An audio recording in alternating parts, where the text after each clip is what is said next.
Hi, everybody. I have Eric Rasmussen with me today. You are listening to Healing Broken Trust. Eric, thank you for joining me. It's exciting to have you. Um, Eric just let me briefly share some of Eric's story. Eric was a therapist and still is, and has gone through his own situation of being betrayed by his wife and infidelity. And Eric, I just want to kind of, I just want to kind of jump in and get to the point. Just your experience of being betrayed, discovering all this. What were those early days like? Oh man. You almost you that feeling of having your legs chopped out from under you. Like there's a physical, if you've ever had that happen before, if you played soccer or something, or there's an unsettled nature to all of a sudden the ground that you were standing on to disappear and you fall to the earth, and not really know even how to catch yourself. I remember the day I found out, it was like my brain was trying to compute what was happening because not all the details had come out. It was half of the story in the initial reveal, but there was deception and there was confusion. So I went somewhere that my wife said that she wasn't, and I couldn't understand why she was there. And when I confronted her on it, there had been denial on her spot and making peace with deception and this whole other story for so long. I was catching up late, but she was practiced at it. She'd been lying to me for months, really, our whole marriage in some degree, not necessarily about affair stuff, but just about old wounds and stuff like that, hiding stuff. But it was just kind of second nature, and for me, it was extremely confusing. And so, I mean, I kept putting the story. If you're going through this, you'll know what I mean. You keep putting the story back together in it correctly because your spouse won't tell you the truth. All you want to do is fix it. And so you take the pieces that you have and you keep trying to put them together and they don't fit. And so then you come back and you say, this doesn't make any sense. And then more pieces keep coming out. And you're so desperate to put it together and heal and get back to healthy or whole or whatever you thought that was, that it's almost like somebody who has a puzzle and shoving the piece in even though they can tell it doesn't fit. They're just trying to make it go in there. I remember for that season, for about 2 months, my wife wouldn't be honest with me after I found out what happened. She just kept revealing small pieces by small pieces. It was always the worst side of the story. You get 80% of a confession, the last 20%, the worst part that was held back. It was always in self-preservation, making sure she protected herself. Um, but I remember a month later, she would tell me a truth about something that she had previously lied about. And so I'd have different narratives in my mind, and I couldn't even remember what was set out to be true. And it was funny because she's like, "How do you remember exactly what?"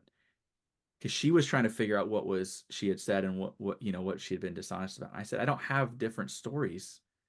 I'm only remembering what you told me. Like I'm not trying to." She's trying to filter through which versions she's going to tell me or what's the best version of the deception. And it's such a confusing time. Talk about insult to injury.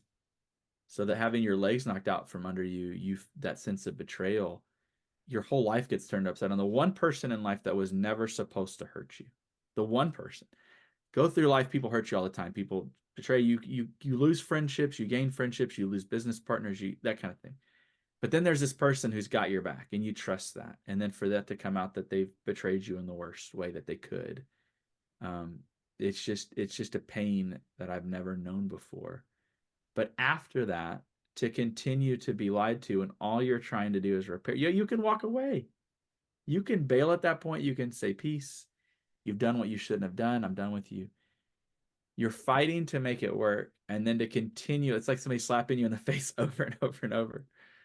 You can't see it coming because you're trying so hard to believe and you just keep getting lied to. Um, you actually said this at the conference, but you said some version of some people say that the deception following the discovery is actually just as painful. And I think for me, because of how long it went on and how problematic it was and how much I was trying to invest and save the relationship, um, it was a really, really, really tough season. We got into therapy quickly. We got into people who were good intentioned. We met with our pastor. We met with a therapist. Um, no one was able to help us in a way that we were getting better. There was some good, like there was nuggets in there that were helpful, but it was very much like drowning. And I realize now so much of that was because my wife wasn't honest. You can't even begin to heal until both of you guys are willing to be honest and face the story for what it is. So we were stuck specifically at that point, before we found the conference. So essentially, that season was hell. And it was not wasn't for a lack of effort. I was trying to do everything I possibly could. It was just hell. It was the weirdest thing to be putting that much effort into being reconciled to someone, and they hold a key, they hold a lock, and you don't have a key. Like there's nothing you can do about it. So. Yeah, Eric, I want to ask you, you guys did you spoke to an individual therapist and they basically told you they couldn't help you. And then you did marriage counseling. And as a therapist, you also did marriage counseling. Like what, I guess, just what was that like being somebody who is a therapist who's even helped people work through infidelity and talk to people who've been dealing with big injuries and big wounds like this, and then to find yourself in that kind of situation? What was that like? So there wasn't like a pride, it wasn't as much of a pride thing for me where I was like, oh, this can't be my life. Like I accepted that pretty early with it. And a lot of people do struggle with that, where they get stuck at acceptance for the person who's betrayed.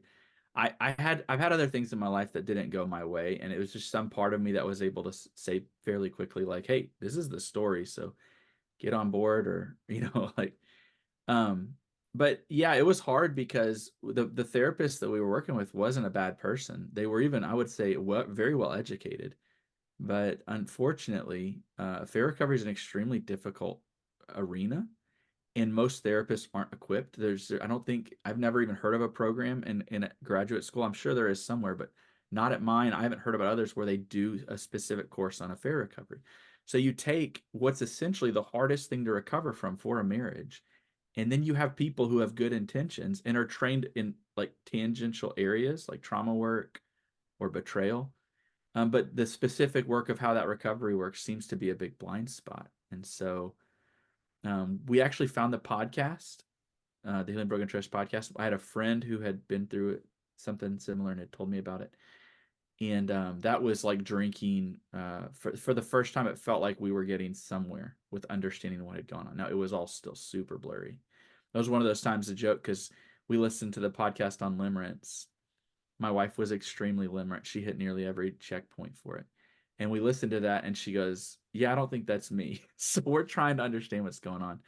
But if you can't face the story with honesty, there's just so much clarity that doesn't come. And it's really hard to watch that happen, even as you work with people or understand these things in stages. And it's like, you can see it as the person watch it happen, but until that person's ready to face the story for what it is, it doesn't really, you just kind of get locked out. So our therapist person we were working with wasn't unwilling. She was trying to help us, but she started going down a completely wrong direction. She was diagnosing Katie as a possible sex addiction, even though none of her actual actions would typically resemble that. But that's kind of what therapists do. A lot of therapists have a school or an understanding through which they're trained, and this person was a CSAT, certified sexual addiction therapist. And so she had a program, she had an understanding of how to help somebody in that context. Katie had an overlap with part of that, so let's just use that as the solution. And I was extremely leery of that because it didn't seem like that was what was actually going on. And I know that the investment of that strategy is long and expensive, and I knew I couldn't wait around to watch her go through that. So that's when we found the podcast and we found out about the conference. I was like, we have to do this. And thankfully, even though my wife wasn't being honest, even with herself yet, she had wanted to save what we had enough that she was willing to go to the conference, which was a godsend for us for sure. Yeah, she was willing to come to the workshop. Eric, let me ask you about, I've never asked you about the podcast. What was that like, just finding that, just your friend telling you about it? Hey, listen to this helped us, and you guys listening to it in those early days. What was that like? Yes, I remember the first thing you do, and this is coming from somebody who's a therapist. Remember that, y'all. The first thing you do is you start Google searching. What do I do? How do I do it? And you find all these articles that have 10, there's like copy and pasted from 100 different sources. Here's the 10 types of affair. Here's the affair of this, the affair of this, the affair of this. And you try to figure out what's happening and why and all that. And You basically wear yourself out after about 2 hours. You'll find that the articles are pretty much just people that are taking from each other and rewriting the same thing over and over again. So when we found your podcast, there was new information that I hadn't interacted with prior to that I found extremely helpful. And that's what kind of instilled some hope, like this is worth the investment. And at this point, Katie and I had been laboring for a couple months, and it wasn't like a little effort every now and again. I mean, it was like every bit of everything we had, all of our free time went to trying to resolve this. And so we had been through many, many stages of deception and the stories changing, all that stuff. So we basically came to the workshop, and it was kind of a, hey, this is it. This is like the, if this doesn't work, like we just need to go our own ways, because I couldn't continue to put that much effort and have so little payout. It was it was an impossible, story to keep living over and over again. Eric, you had mentioned before talking to maybe 10 couples, something like that, about what had happened. A lot of people don't share details of what happened. You had shared what had happened to you with maybe 10 couples, and you discovered something about false forgiveness. Yeah, you mentioned that at the workshop, and that was a huge light bulb, which people do this all the time. You and I probably do it sometimes when we shouldn't, but we just want things to get better. And so a lot of times we will expedite the forgiveness process to alleviate the feeling of disagreement or problems between us. And so we won't get what we need to forgive somebody, like even to understand it. Like you can't say you forgive somebody if you don't even understand what happened. That's a pretty foolish thing. You can't get back into a relationship with somebody if you don't understand what the offense was and make sure you're safe again. So like, but people don't want to sit in a discontented state, and so they'll offer forgiveness that's good intended, but it doesn't have the materials to function the way forgiveness is supposed to function. So what we found, when we started sharing our stories, people were coming out of the woodwork because we were just trying to get help. Well, people were coming out of the woodwork and said, "We've been there, we've been there, we've been there," over and over and over.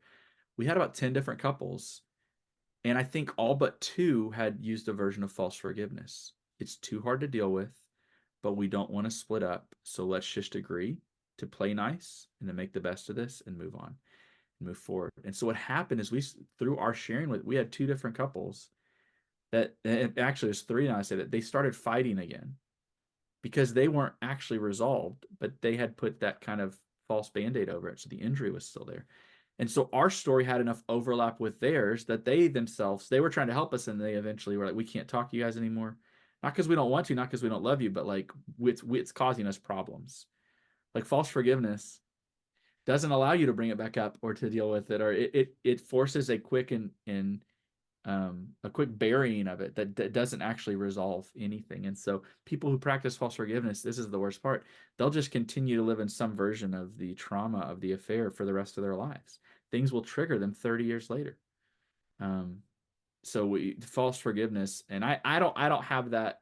Katie my wife would definitely say that. I think for her that was a desirable move, is to minimize the depth of the emotion and kind of, but I never had anything for me that there was no part of me that was going to go for false forgiveness. Like I had no interest in pretending as if things were better. We were going to either fix it or call it, but we weren't going to sit in the in between. Eric, I want to ask you, what was the turning point for you guys? You guys have listened to the podcast. You guys have done individual therapy. You guys did marriage counseling.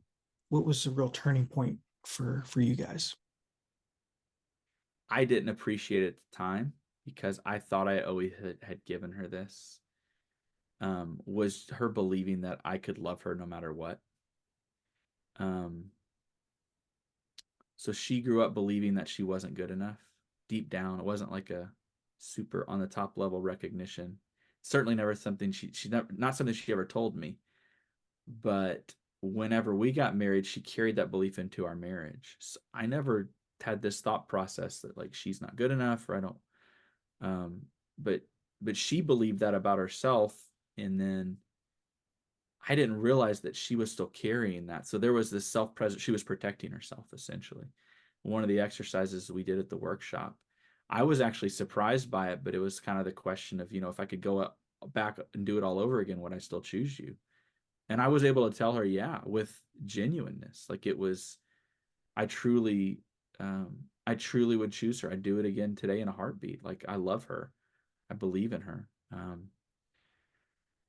And so I didn't realize how much of her hiding of the story had to do with her own insecurities. And so me being able to reassure her that she's safe and that I do love her and that I do want her and that I do choose her, it gave her, I think, probably a foundation to challenge that idea that she had to hide who she was or she had to hide what she had done. I don't know if that makes sense. No, it does. It was almost like before your guys' marriage could get better, she had to be reassured that no matter what she told you, you would still choose her again. She needed some reassurance that she was still lovable and good enough. And that, Yeah, and that's the crazy part for me. Always believing that she was enough. That was the weird, like, it was like, wait a minute, you don't know this? Like, that so many times we're scared to ask for what we need, and our spouses can't give it to us only because they think we already have it. Like, yeah, it's true. so Yeah. that was it. She wasn't brave enough, I think, to ask, would you still choose me? She'd be terrified of the answer. But us doing an exercise that forced that question, it felt so good for me to believe that I would choose her, but then to be able to tell her that. It was like, not only did I need to know that, but she especially needed to know that. Like, that was a really, really important thing for her to know. Because anytime people get hurt, anytime somebody gets hurt, what happens is that feeling of being chosen gets destroyed. But there's not a process of repairing that and restoring that. And so that's kind of where that came from. But it is very healing to have that because a lot of folks who've been betrayed naturally are going to have that question. But then the person who's been unfaithful is going to have that question. I've done too much. Can you look at me the same? Can I be forgiven? And being affirmed and reassured really helps people be able to engage more. And it really helps people give what they need to be giving. Um, and that, Eric, it sounds like that's also when things begin to change for her, but also allowed her to kind of start giving those things to the marriage.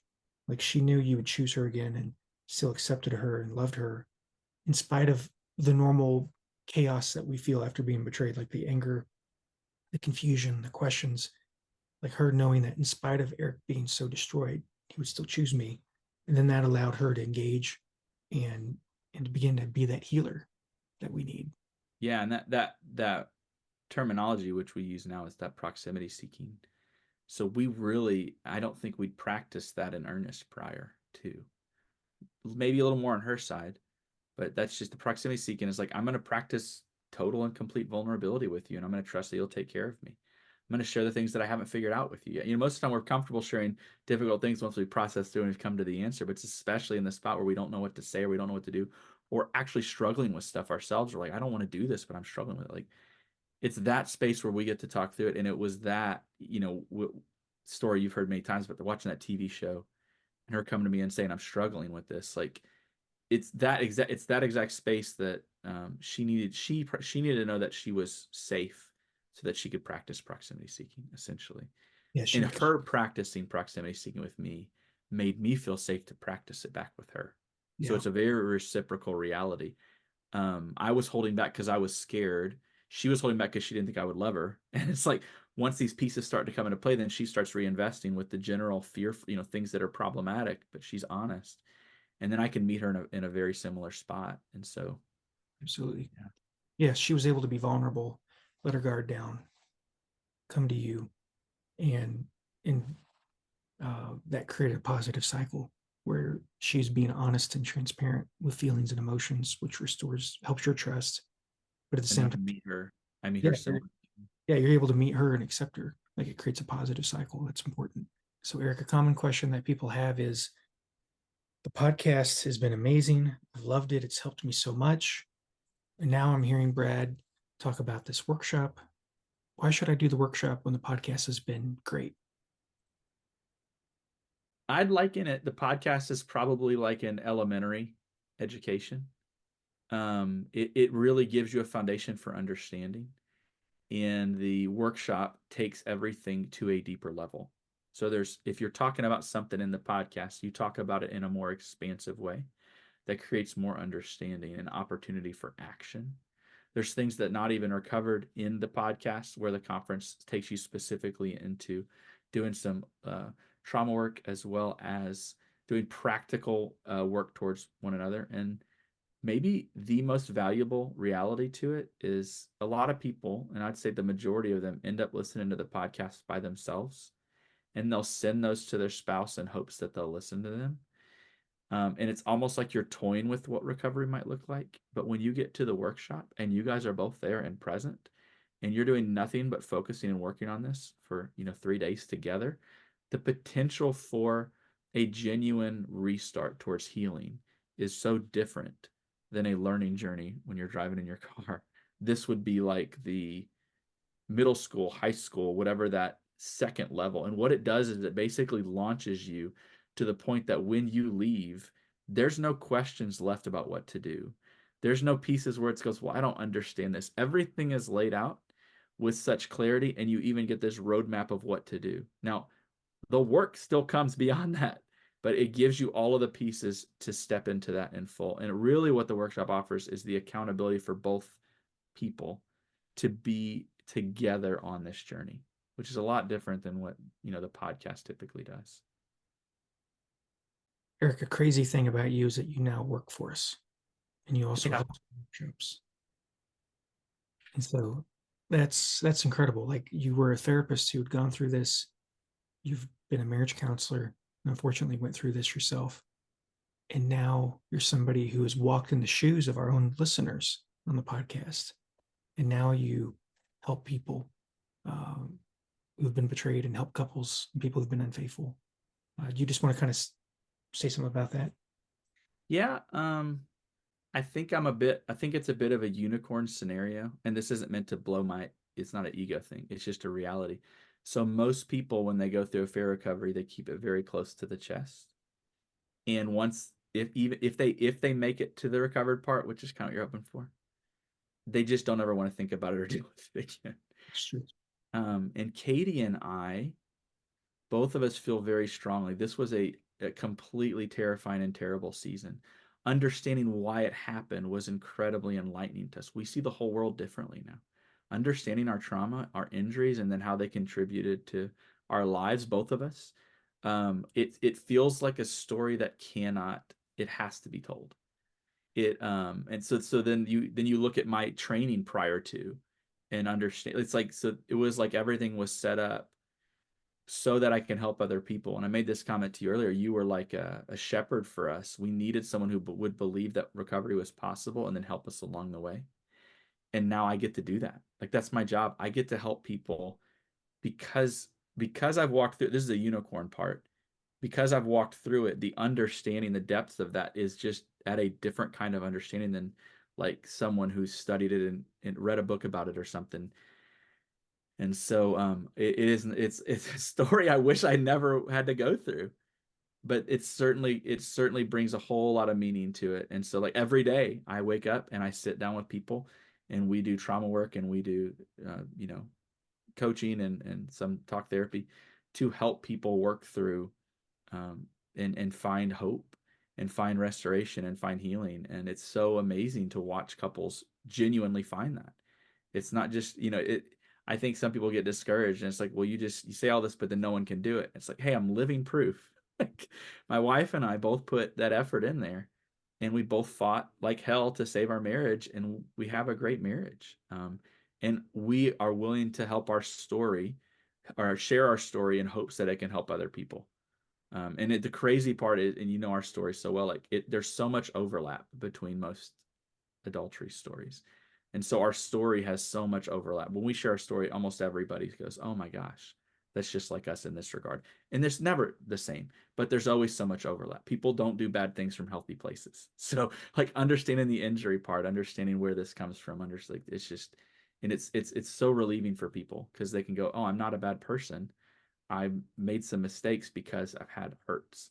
And that's, anyway, we could get into all of the weeds of the theory and the understanding, but yeah, I get to come to you to workshops now. I help people actually in person there, helping you some with the teaching of that, and then doing the coaching and some of the therapy stuff and the group work. So Eric, thank you so much. If you guys want to work with Eric or come to a workshop, visit us online at healingbrokentrust.com. Love to meet you in person. Until next time, thanks, guys. Bye, y'all.